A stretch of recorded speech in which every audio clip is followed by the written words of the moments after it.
안녕하세요. 오늘부터는 전기문명이란 주제로 강의를 시작해 보겠습니다. 근데 전기문명 강의의 출발점은 이렇게 잡아봤어요. 유리에 대한 이야기. 전기문명 얘기하는데 왜 갑자기 유리 이야기로 시작을 하느냐 상당히 궁금할 수 있죠. 근데 그런 생각이 들었어요. 보통 우리가 시대 구분을 갖다가 석기 시대, 청동기 시대, 철기 시대 이렇게 구분을 하잖아요. 그리고 그러한 구분은 동서양을 막론하고 대체적으로 비슷하게 적용이 되는 것 같습니다. 동양에도 석기 시대, 청동기 시대, 철기 시대가 있었고 우리나라 역사에서도 그런 식의 시대 구분을 적용을 하죠. 근데 청동기 하면은 저는 떠오르는 게 물론 여러 가지가 떠오르지만은 그 중국의 옛날 그 상나라 시대에 사람들이 만들었다는 여기 이 밑에 그림과 같은 이런 청동 제기 이게 가장 인상에 남아요. 이게 그 당시에 그 제사를 지낼 때 뭐 향료를 피우기 위해서 만들었다는 그런 도구인데 이 박물관에서 보면은 굉장히 크고 그리고 아름답고 표면에 있는 조각이 대단히 정교합니다. 그래서 이러한 멋진 유물은 그 비슷한 시대의 뭐 서양이라든지 또는 그 근동, 지금의 아랍 지역에서는 거의 보기 힘든 그렇게 수준 높은 작품이라고 저는 생각을 해요. 근데 굳이 이런 그 청동 제기 이야기를 하는 것이 이 어떤 도구 만드는 기술에 있어서 아주 옛날 이게 상나라 하면은 10세기, 20세기 전 얘기거든요. 근데 그때만 해도 이 동양의 뭔가 도구 만드는 기술이 결코 서양에 뒤지지 않고 오히려 앞섰다 이런 생각을 갖게 만드는 그런 유물이라서 제가 언급을 하는 것이고, 물론 이제 제가 개인적으로 굉장히 좋아하는 유물이라서 소개를 하는 것도 있지만은, 근데 그럼 이게 이번 수업이랑 무슨 관계가 있느냐? 어, 그런 얘기가 있잖아요. 서양 과학은 발달했는데 왜 동양 과학은 발달을 못했느냐? 도대체 그 이유가 무엇이냐? 뭐 서양은 수학이 발전을 했고 동양은 수학이 발전을 못했기 때문이다. 등등 여러 가지 설이 있는데 저는 거기에 대해서 좀 일반적이지 않은 그러한 관점을 갖고 있어요. 그게 뭐냐? 이 서양은 일찌감치 유리라는 어떤 물질을 도구로 사용하는데 성공했고, 동양은 유리가 아닌 다른 도구를, 다른 재료를 도구로 사용해 왔기 때문에 그것이 의도하지 않았던 대단한 결정적인 차이를 과학 발전이라는 측면에선 주었다. 그리고 서양이 동양을 문명이라는 입장에서 앞선 것은 그 과학 발전의 차이였다. 그러면은 이 과학 발전의 차이가 이 차이가 났었던 것의 원인은 결국 유리라는 도구를 사용했느냐 안 했느냐의 여부로 갈라지고 그거를 한 걸음 더 나가서 해석을 하면은 그럼 유리의 사용 여부가 이 동서양의 어떤 문명의 흐름을 가르는데 중요한 역할을 한 거 아니냐 이렇게까지 추론을 해볼 수가 있을 것 같아요. 그래서 오늘은 그런 얘기를 좀 이 말미에 해보려고 합니다. 이 프리만 다이슨이라는 그 유명한 과학자가 있어요. 원래는 이론 물리학을 했었는데 이 한 50대 들어서부터는 이분이 100세 정도를 살다가 돌아가신 분인데 인생 전반은 그야말로 순수 이론 물리학에서 탁월한 업적을 냈고 인생 후반은 주로 글쓰기로 또 굉장히 유명했던 분이에요. 이분이 2012년 무렵에 이 글을 하나 쓴 게 있는데 과연 이 과학은 주로 아이디어, 다시 말하면은 이론으로 발전하는 것이냐 아니면은 여러 가지 실험 도구의 개발을 통해서 발전하는 것이냐, 뭐 이런 논쟁에 대해서 나름대로의 의견을 정리한 그런 글을 쓴 게 있습니다. 여러분들도 인터넷을 검색해 보면은 이 원문을 쉽게 찾아서 또 받아보실 수가 있어요. 자, 여기서 하는 얘기는 그거였어요. 그 과학 발전 역사에 보면은 뭐 단적으로 가령 현미경 이런 게 만들어졌기 때문에 우리가 세포를 관측할 수 있었고, 그래서 생물학이란 게 굉장히 미시적인 학문으로 발전할 수 있었고, 또 망원경이라는 도구가 만들어졌기 때문에 그걸로 우리가 천체를 관측하고 천체를 이해할 수 있게 됐고, 자, 이런 걸 보면은 분명히 과학 발전은 도구가 먼저다 이런 결론을 내리기가 아주 십상이죠. 근데 또 다른 한편으로 보면은 가령 뭐 뉴턴의 무슨 역학 법칙이라든지 아인슈타인의 상대성 이론이라든지 혹은 무슨 양자 이론이라든지 이런 거는 실험적인 자료가 기반이 되긴 했지만은 어떠한 뛰어난 사상가의 머릿속에서 나온 추상적인 이론 체계란 말이에요. 그래서 이런 위대한 이론 체계가 한 번씩 툭툭 등장할 때마다 과학이 급 진보를 했다. 뭐 이런 관점입니다. 그런 관점도 당연히 맞죠. 이게 마치 뭐랑 비슷하냐면은 그 닭이 먼저냐, 달걀이 먼저냐 이런 논쟁이랑 좀 유사한 면이 있어요. 근데 실제 과학 발전의 역사를 보면은 뭐 당연한 결론이겠지만은 이런 도구의 발전과 어떤 이론의 발전이 서로 엎치락 뒤치락, 마치 이 실을 잘 엮어야 뭐 한 점에 어떤 양탄자가 완성이 되듯이 이 두 가지 발전이 서로 엎치락 뒤치락 하면서 만들어 온 게 결국 과학 발전의 역사다. 이런 결론이 가장 자연스럽고 가장 합리적일 거라고 봅니다. 자, 이 얘기를 왜 하느냐? 결국은 이 서양에는 어떤 도구가 있었는데, 어, 또 동양에는 그 도구가 없었다. 그래서 그 차이가 이 동서양 발전에 큰 영향을 미쳤다. 이런 얘기를 하고 싶은 거예요. 다시 말하면은 그 어떤 도구의 발전 유무가 문명이라는 것의 발전 유무에도 큰 영향을 미쳤다. 이런 주장을 하고 싶은 거죠. 그리고 구체적인 사례로서 저는 그 유리라는 재료를 지금 예로 들고 싶은 거예요. 우리가 동양 하면은 동양 문명의 상징 하면은 떠오르는 게 바로 도자기죠. 뭐 한국도 뭐 고려 청자, 조선 백자 등등으로 해서 도자기가 굉장히 유명하고, 근데 서양의 유명한 도자기 이런 거 들어보셨나요? 아마 못 들어봤을 거예요. 도자기가 있어도 동양의 도자기랑 비교하면은 뭐 그 화려함, 정교함, 다양성 이런 것들이 비교가 안 되죠. 근데 도자기는 뭘로 만드나요? 흙을 만들죠. 흙을 불에 구워서 단단하게 만든 것이 도자기입니다. 반면에 서양의 그 물건들은 유리로 만든 것들이 참 많아요.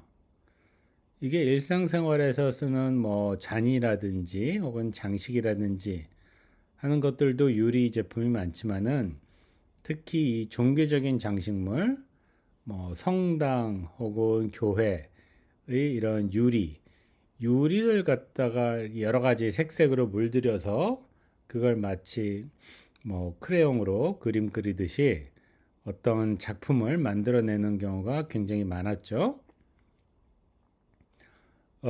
서양뿐만 아니라 이 이슬람 국가의 모스크에 나오는 모스크에 등장하는 창문도 이런 식으로 이 모자익 장식들이 또 많다고 합니다. 그러니까 이 서양이나 근동 지역에서는 유리라는 것이 굉장히 오래전부터 어떤 도구로서의 역할을 톡톡히 해 왔었다는 걸 또 알 수가 있죠. 또 유리창이라는 것이 서양 건물에는 오래전부터 있었는데 동양에는 유리창이 있다는 얘기를 아마 못 들어봤을 겁니다. 대신 동양은 서양보다 종이 만드는 기술이 발전을 해서 종이로 창문을 만든 경우가 많았죠. 동양은 종이창입니다. 자, 그럼 유리와 종이 혹은 유리와 이 도자기의 결정적인 차이는 뭐냐? 유리는 투명하죠. 종이는 불투명합니다. 근데 이게 일상생활에 쓰이는 물건이라는 측면에서 보면은 뭐 투명한 건 나름대로 장단점이 있고 불투명한 것은 또 그 나름대로의 장단점이 있고 뭐 그렇게 볼 수가 있을 텐데 이것이 이 과학 탐구에 사용되는 도구라는 관점에서 보면은 유리가 굉장한 장점을 갖고 있습니다. 왜냐? 유리는 빛을 통과시키죠. 그런데 종이나 흙은 빛을 잘 통과시키지 않습니다. 뿐만 아니라 물론 종이가 얇으면 빛을 통과시키긴 하는데 이 유리는 어떤 특징이 있느냐? 빛은 이렇게 쭉 직진해서 오다가 유리를 만나면은 방향이 살짝 휩니다. 그걸 굴절이라고 하죠. 근데 한번 굴절된 상태에서 또 직진을 쭉 합니다. 그러다가 유리에서 다시 공기 중으로 나갈 때 다시 한번 굴절이 돼서 그때부터 또 직진합니다. 자, 이런 그 빛의 운동 궤도를 보면은 이게 굉장히 기하학적이다라는 생각을 곧 갖게 돼요. 그래서 매우 놀랍게도 이 기원전 그리스에 살았던 유명한 수학자 유클리드가 그 우리가 중학교 때 배웠던 그러한 수학에서의 기하학 내용을 쭉 집대성한 원론이라는 책을 쓴 걸로 유명할 뿐만 아니라 광학이라는 이름의 책을 또 썼어요. 물론 유클리드가 광학을 썼다는 사실은 원론보다는 훨씬 덜 알려져 있긴 했지만은 이게 역사적으로는 굉장히 중요한 의미를 갖는 게 어떻게 보면 체계적으로 쓴 최초의 과학서가 아닐까. 그리고 그 과학서가 하필이면 광학에 관한 것이었다. 이 두 가지 측면에서 유클리드의 광학이라는 서적이 중요한 의미를 갖고 있다라고 봐요. 근데 유클리드라는 사람이 기하학도 하고 광학도 한 것이 결코 우연이 아니다라는 것을 지금 하고 싶은 겁니다. 그런 얘기를. 왜냐? 방금 말했듯이 그 빛이 어떤 물체를 통과해서 직진하는 그 양상을 우리가 이해할 때, 수학적으로 이해할 때 가장 사용하기 좋은 도구가 다름 아닌 기하학이고 그 기하학의 대가가 다름 아닌 유클리드였다는 거죠.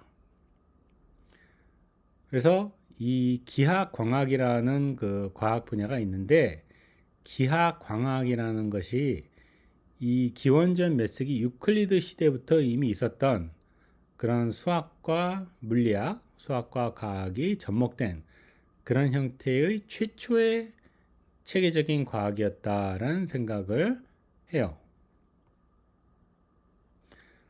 근데 이런 유클리드가 세운 전통 덕분인지 이, 이 서양 세계에서는 이 빛에 대한 연구가 꾸준히 계속되어 왔습니다.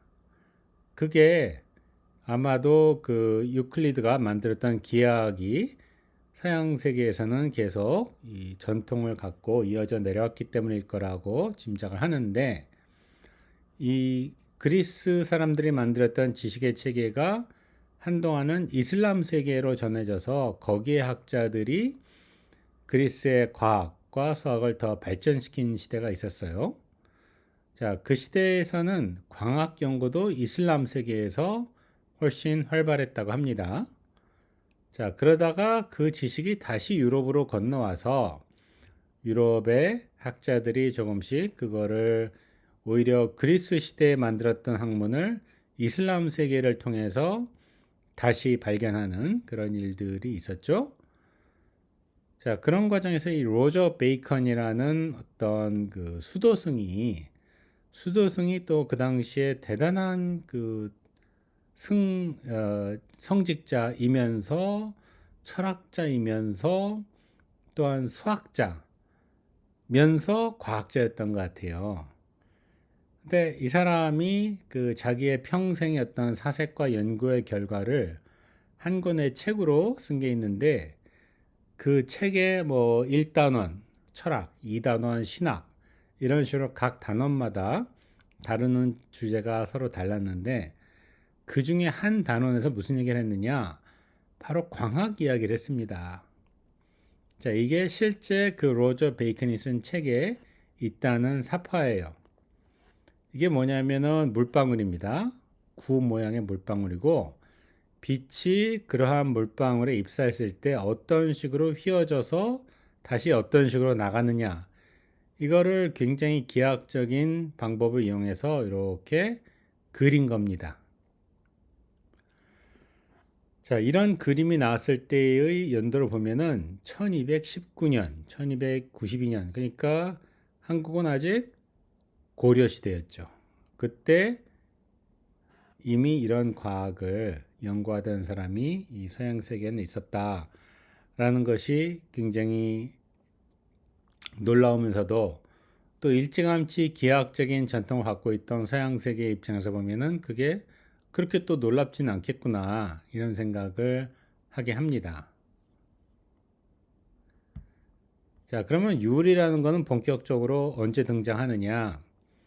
아, 물론 유리는 예전부터 사람들이 만들어 왔는데, 그 유리를 본격적인 어떤 그 과학의 도구로서 사용하려면은 유리를 먼저 잘 만들어야 되고, 왜냐면 유리를 만들면은 그 안에 불순물이 대개는 많이 있어 갖고, 요즘에 우리가 뭐 현미경, 망원경에서 보는 그런 유리들은 그동안에 엄청난 기술 발전이 있어서 이 잡티가 전혀 없는 아주 깔끔한 질이 좋은 유리인데, 옛날 사람들이 갖고 있던 유리는 그러지 못했어요.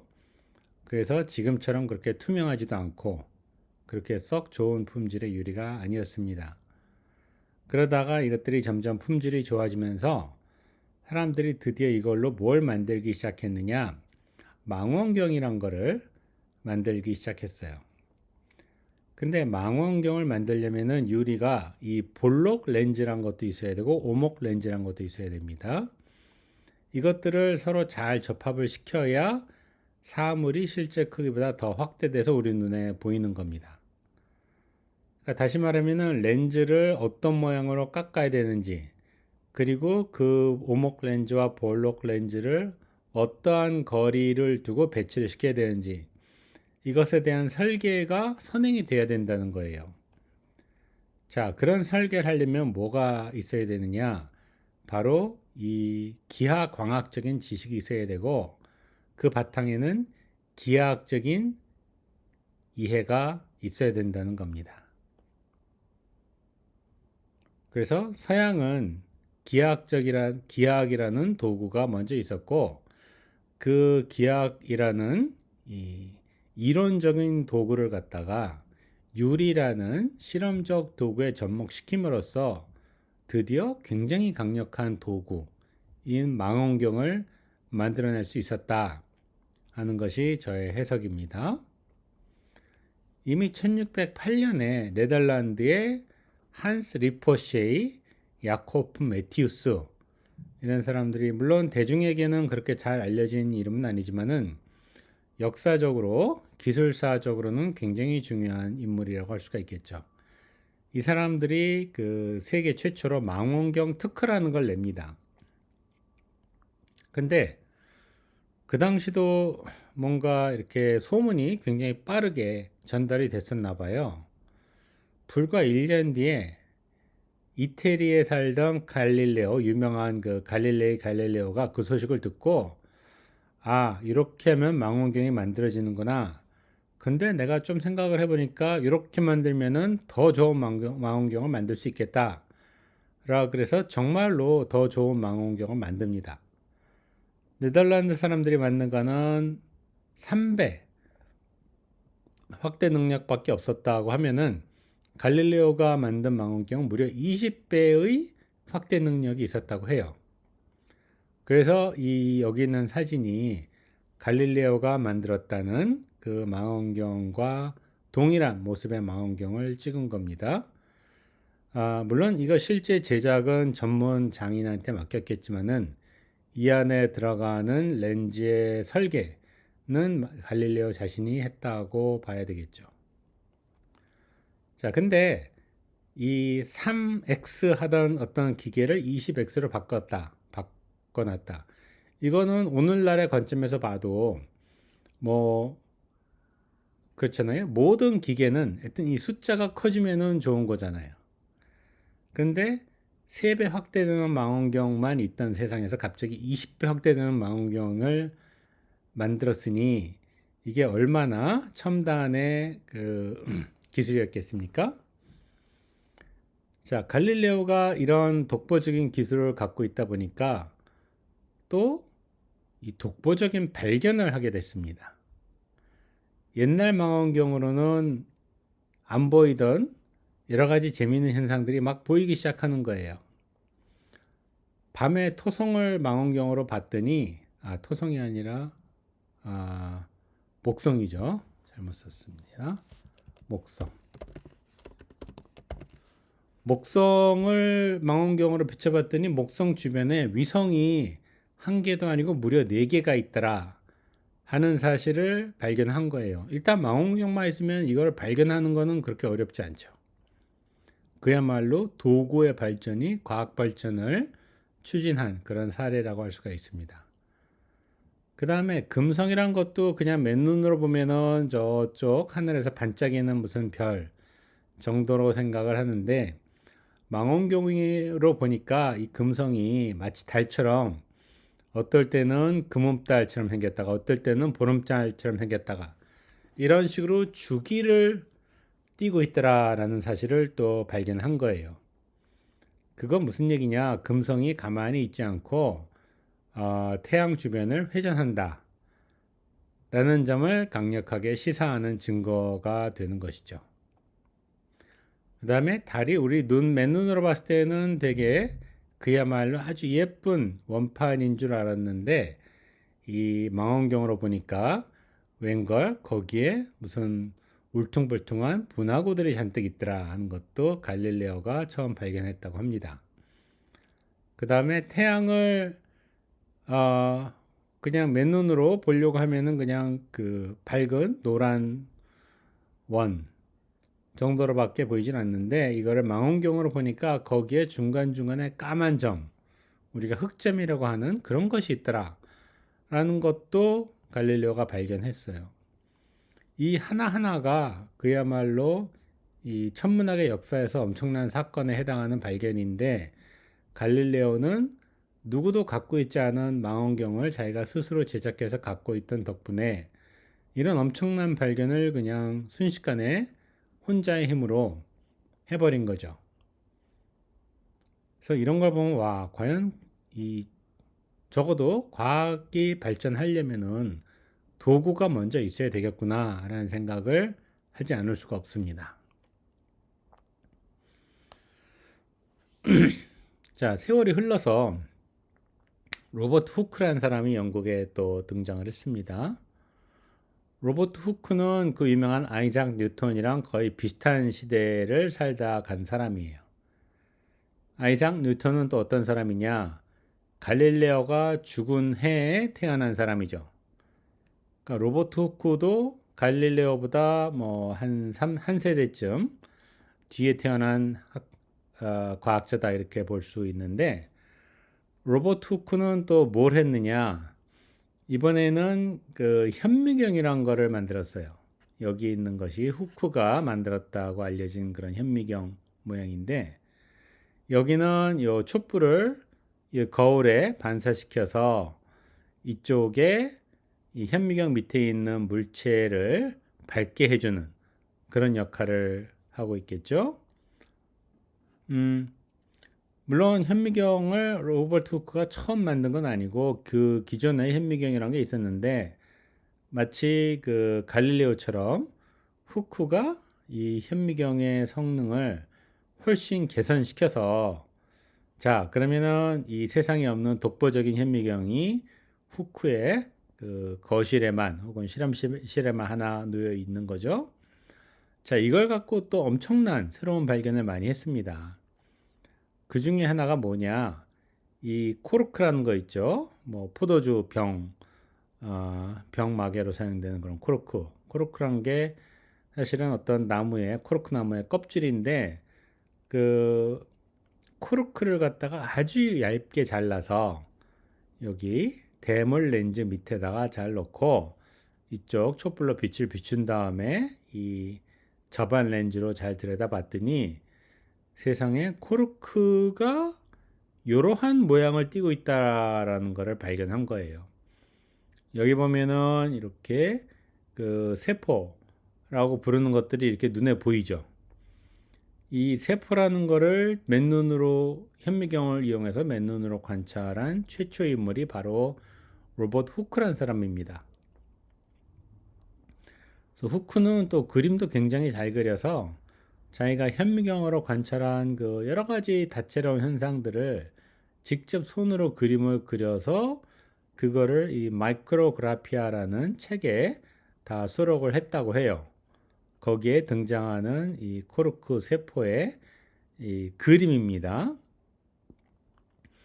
그리고 이거를 그 전까지 사람들이 본 적이 없는 이 새로운 종류의 이 존재를 뭐로 이름을 붙일까 고민하다가 영어로 셀이라고 이름을 붙였어요. 셀이란 거는 그 당시에 그 수도승들이 살던 그 개인 공간, 개인 침실이었어요. 근데 수도승들이 워낙에 검소한 생활을 하다 보니까 그 개인 공간이 마치 요즘에 무슨 감옥 마냥 그저 간신히 몸 하나 누일 수 있는 그런 좁은 공간이었던가 봐요. 그런 공간들이 차곡차곡 포개져 있었겠죠. 수도원에 가면은. 근데 마치 그러한 수도원의 수도승들의 거처를 연상하게 한다. 그래서 이 세포를 갖다가 셀이라고 불렀어요. 그래서 요즘도 이 영어권에서는 세포를 셀이라고 부릅니다. 자, 로버트 후크가 만든 이 현미경의 확대 능력은 한 100배 이상이었다고 해요. 그러니까 이것도 결국은 이 성능 좋은 현미경을 만듦으로 해서 우리가 지금 세포 생물학이라고 부르는 그러한 새로운 과학 분야가 탄생을 하게 된 것이죠. 역시 도구가 먼저다라는 주장에 힘을 실어주는 그러한 큰 사건이라고 볼 수가 있습니다. 자, 이 현미경 안에도 물론 여기 렌즈들이 여러 개가 들어가 있고 그것들을 교묘하게 잘 배치함으로써 이 물체가 실제 크기보다 훨씬 확대돼서 우리 눈에 들어오게 되죠. 자, 그러면은 렌즈를 어떻게 배치를 해야 되느냐라는 설계가 선행되어야 할 것이고 그 설계를 가능하게 한 것은 바로 그리스 시절부터 내려오던 기하학의 전통이었죠. 자, 이렇게 이 1600년대부터 이미 이 사람들은 유리를 이용해서 렌즈를 만들고 렌즈를 잘 붙여서 망원경과 현미경이라는 지금도 과학 탐구의 도구로 사용되는 이 강력한 도구를 이미 그 400년 전부터 만들고 사용해 왔다. 그리고 중요한 발견을 해 왔다. 이렇게 정리를 할 수가 있습니다. 자, 그 다음에는 이제 시대가 조금 더 지나서 드디어 뉴턴이 등장을 합니다. 뉴턴은 뭐 물리학의 그 1법칙, 2법칙, 3법칙을 정리한 사람으로 가장 유명하지만은 그 뉴턴이 프린키피아라는 책에서 자기가 발견한 여러 가지 그 역학적인 현상, 뭐 F는 MA라든지 그 다음에 만유인력의 법칙이라든지 이런 현상들을 쭉 수학적으로 정리한 다음에는 한 20년쯤 지나서는 또 광학이라는 책을 썼어요. 유클리드란 수학자가 쓴 책의 이름도 광학이었죠. 뉴턴도 똑같은 이름의 책을 썼습니다. 자, 근데 유클리드랑 다른 것은 뉴턴은 굉장히 많은 실험을 직접 했어요. 그리고 자신의 실험 결과를 그 책에 쭉 정리를 한 겁니다. 뉴턴이 한 실험 중에 가장 유명한 거는 바로 여기 있는 것처럼 이 프리즘을 이용해서 햇빛을 무지개 색깔로 나누는 바로 그러한 실험이었어요. 우리가 보통 무지개라고 하는 것은 뭐 비 온 뒤에 이렇게 운 좋으면 보이는 그런 대상이잖아요. 근데 무지개가 이 자연에 저절로 맺힐 때까지 기다리는 게 아니라 이러한 약간의 장치를 사용하면은 아무 때나 여기서 무지개를 만들 수가 있다라는 것을 뉴턴이 보여준 거죠. 어떻게 하느냐? 자, 벽에 작은 구멍을 뚫어서 이렇게 햇빛이 일직선으로 들어오게 합니다. 자, 여기는 프리즘이 있어요. 자, 프리즘을 지나간 빛은 이렇게 색깔별로 갈라진다 하는 것을 뉴턴이 실험적으로 발견한 거예요. 자, 이런 거를 분광, 빛을 나눈다라고 해서 분광이라고 하는데 이 프리즘이 분광기 역할을 한다라는 사실을 뉴턴이 발견한 거죠.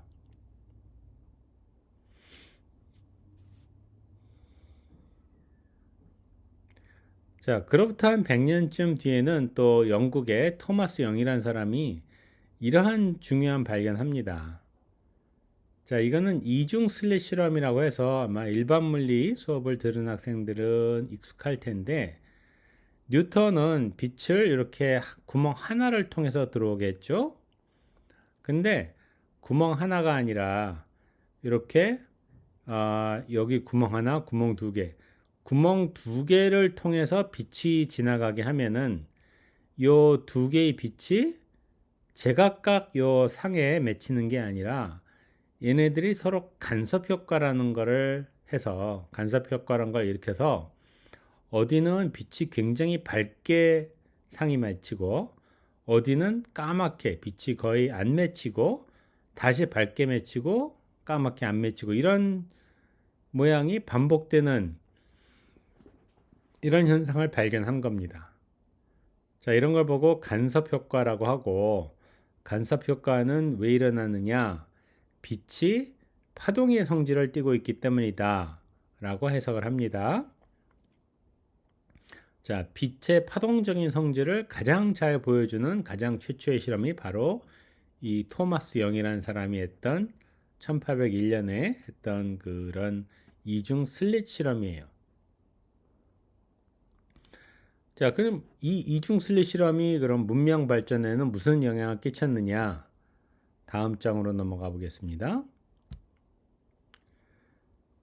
자, 한번 요약을 해보죠. 1704년에 뉴턴의 광학이라는 책이 나왔고 거기서 프리즘을 이용하면은 백색광을 색깔별로 나눌 수 있다 하는 분광학적 현상을 자세히 기술했죠.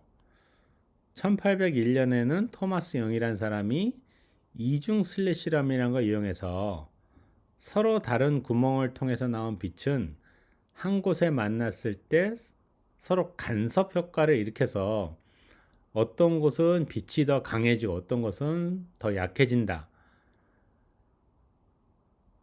그런 현상이 일어나고 그 현상이 일어난 이유는 빛이 파동하기 때문이다. 라는 것을 밝혔어요. 자, 사람들이 이 현상을 주목해 갖고 그 다음에는 회절격자라는 훨씬 더 세련된 도구를 만들었습니다. 회절격자라는 건 뭐냐? 자, 여기는 지금 구멍이 이렇게 두 군데밖에 없죠? 근데 구멍을 아주 촘촘하게 수십 개 혹은 수백 개를 여기다가 뚫어요. 그러면 빛이 이 수백 개의 구멍을 통해서 동시에 들어오겠죠? 그러면은 그 구멍, 수백 개의 구멍을 통해서 나온 빛이 서로서로 막 간섭 효과를 일으킵니다.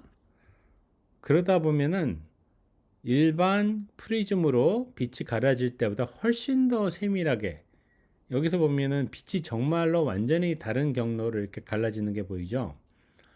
이런 식으로 빛이 갈라짐이 훨씬 더 선명하고 훨씬 더 세밀하게 일어나게끔 유도할 수 있다 하는 사실을 사람들이 알았고, 그래서 좀 더 좋은 회절격자를 만들기 위해서 많은 공학적인 노력을 했고, 그러한 노력을 의 대표적인 사람이 이 독일의 프라운호퍼라는 공학자 겸 물리학자였습니다. 자, 그럼 프라운호퍼의 이 회절격자 덕분에 뭐 이렇게 빛을 여러 갈래로 가르는 그러한 실험들이 가능해졌고, 또 이걸 어디다 썼느냐? 이 수소 기체 혹은 뭐 헬륨 기체, 뭐 나트륨 기체 이런, 여러분들 네온사인이란 거 아시죠? 네온사인이란 게 그 진공의 유리관 안에다가 네온이라는 원자를 기체 형태로 집어넣은 다음에 거기다가 전기를 키면은 이 원자들이 전기로부터 에너지를 받아서 빛을 내는데, 빛이 그 원자마다 내는 빛의 색깔이 다르죠. 말하자면 원자의 그 어떤 고유한 특징이 이 발광하는 색깔을 통해서 드러나는 겁니다.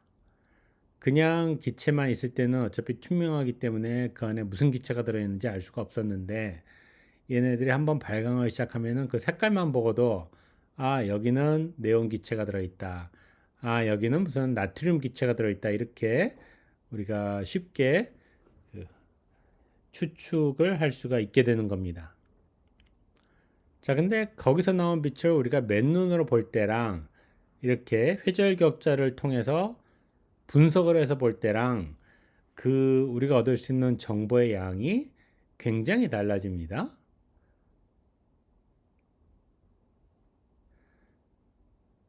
훨씬 더 세밀하게 그 많은 양의 정보를 그 원자로부터 얻어낼 수가 있게 되는 거예요. 말하자면 이 분광기란 게 이 눈에 보이지 않는 원자의 세계와 우리가 느낄 수 있는 그런 감각의 세계를 연결하는 연결 통로 같은 것이 됐었어요. 자, 이런 분광기가 있었기 때문에 이 유럽의 과학자들은 드디어 이 원자의 세계에 훨씬 가까이 가서 거기서 어떤 구체적인 정보를 얻어낼 수 있게 된 거죠. 그 중에 아주 대표적인 게 바로 이 흑체 복사 실험이라는 겁니다. 흑체 복사에 대한 구체적인 언급은 우리 수업은 물리 수업이 아니기 때문에 피하겠지만은, 하여튼 굉장히 검은 물체다라고 생각을 하면은 거의 맞습니다. 자, 이 흑체를 갖다가 뜨겁게 달궈요. 흑체가 뭐냐 잘 이해가 안 되면 그냥 난로라고 생각하면 됩니다. 자, 난로를 뜨겁게 달구면은 거기서 어, 뭐 열이 물론 나오는데 열뿐만 아니라 거기서 빛도 나오죠. 그래서 충분히 달궈지면은 이게 불그스레한 빛을 띠다가 이게 더 뜨겁게 달궈지면 파란색 쪽으로 바뀝니다. 물론 난로가 파란색으로 바뀔 때까지 달궜다가는 난로가 녹아내리기 때문에 보통 우리는 약간 불그스레한 난로 빛깔 밖에는 보지는 못하지만요. 근데 뭐 가스불 같은 거는 파란색도 쉽게 보이죠. 자, 근데 그 어떤 뜨거운 물체가 내는 방출하는 빛을 우리가 맨눈으로 볼 때는 저거는 뭐 빨간색이네, 저건 파란색이네, 이렇게 거의 한 가지 색밖에 포착을 못 하는데, 이 분광기를 이용해서 뜨거운 물체에서 나오는 빛을 보면은 이게 한 가지 색깔만 나오는 게 아니라 온갖 종류의 색깔이 다 나오는가라는 거를 알 수가 있어요. 그래서 분광기를 이용해서 측정하면은 이런 식의 어떤 곡선이 얻어집니다. 이게 무슨 뜻이냐? 이 가로축은 지금 잘 안 보이긴 하는데 나오는 빛의 파장이에요. 근데 빛의 파장이라는 거는 빛의 색깔이랑 사실상 똑같은 양입니다. 그러니까 이게 세로축은 빛의 색이고 가로축은 빛의 색깔입니다. 이게 색깔별로 얼만큼 많은 양의 빛이 그 뜨거운 물체로부터 나오는가를 보여주는 그래프예요. 자, 근데 이러한 실험 결과를 무려 1899년에 독일의 실험 과학자들이 얻었어요. 실험을 통해서. 자, 그럼 이거를 어떻게 설명할 것인가? 다시 정리하면 이 흑체 복사라는 것은 굉장히 정교한 이 분광기라는 도구가 있었기 때문에 얻을 수 있는 과학적인 성과였습니다. 근데 이것만 딱 놓고 보면은 과연 이게 무슨 대단한 결과인지 흥미로운 결과인지 짐작이 잘 가진 않죠. 자, 그 다음에는 이 순수한 추상적인 사고에 능한 이론가들이 뭔가 일을 할 차례가 된 겁니다. 이론하는 사람들이 이런 걸 보고 과연 얘는 이런 식으로 변하는 이유가 뭘까? 이게 또 흥미로운 게 어떤 온도의 물체에서 나오는 빛을 측정하느냐에 따라서 이 곡선이 이런 모양이 되기도 하고 이런 모양이 되기도 하고 온도마다 이렇게 모양이 조금씩 달라지는 게 보이죠?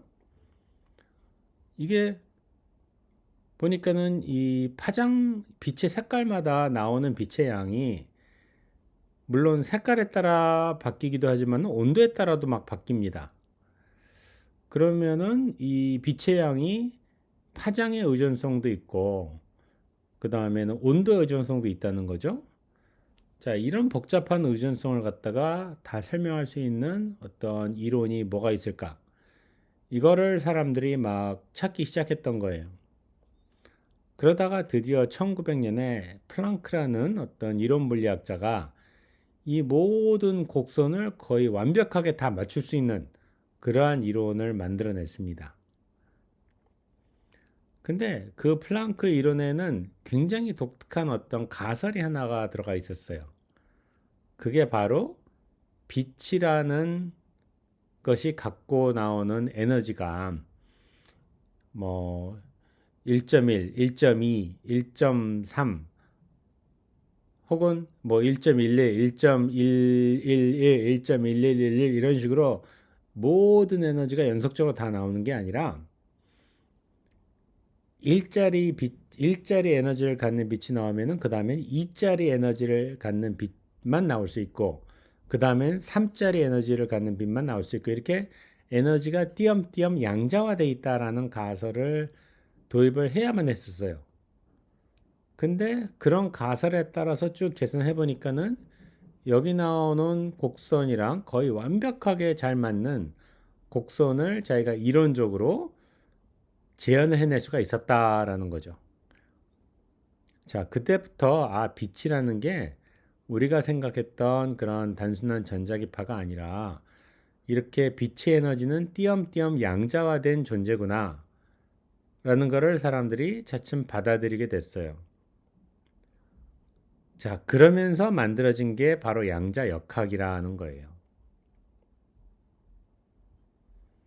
자, 유리 얘기부터 시작해갖고 양자역학까지 왔는데 결국 이 얘기에서 전달하고 싶은 그 핵심 교훈은 이런 겁니다.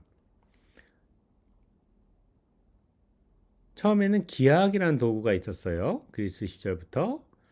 그리고는 그 기하학을 이용해서 사람들은 그러니까 눈 뜨면 보이는 게 이 세상 사물이니까 당연히 호기심이 조금이라도 있는 사람은 도대체 우리가 보는 거를 왜 어떻게 보는 걸까? 거기에 대한 호기심이 당연히 생기겠죠? 근데 거기에 대한 답을 굉장히 체계적으로 찾을 수 있게는 하는 그런 기하학이라는 도구가 마침 있었어요. 그리고는 또 유리라는 도구가 있었어요. 그래서 기하학과 유리라는 도구가 접목이 돼서 그야말로 대단한 과학적인 도구, 망원경, 나침판 이런 것들이 만들어졌고 프리즘도 만들어졌고 회절격자란 것도 만들어졌고 드디어 그 회절격자를 이용해서 정밀하게 어떤 물체로부터 나오는 빛을 분석할 수가 있었고 그렇게 해서 얻은 정밀한 결과를 설명할 수 있는 이론을 찾다 보니까 만들어진 게 바로 양자역학이다. 그거죠. 그러니까 이 수업의 주제는 양자 문명인데 왜 유리 얘기를 하느냐? 꼭 뭐 서양 과학이 동양을 훨씬 앞질렀던 이유를 찾고자 하는 것도 있지만은 그것과는 별도로 또 이 양자역학의 탄생에 이 유리라는 게 얼마나 중요한 역할을 했느냐, 유리라는 도구가 얼마나 중요한 역할을 했느냐, 그 점도 강조하고 싶었던 겁니다.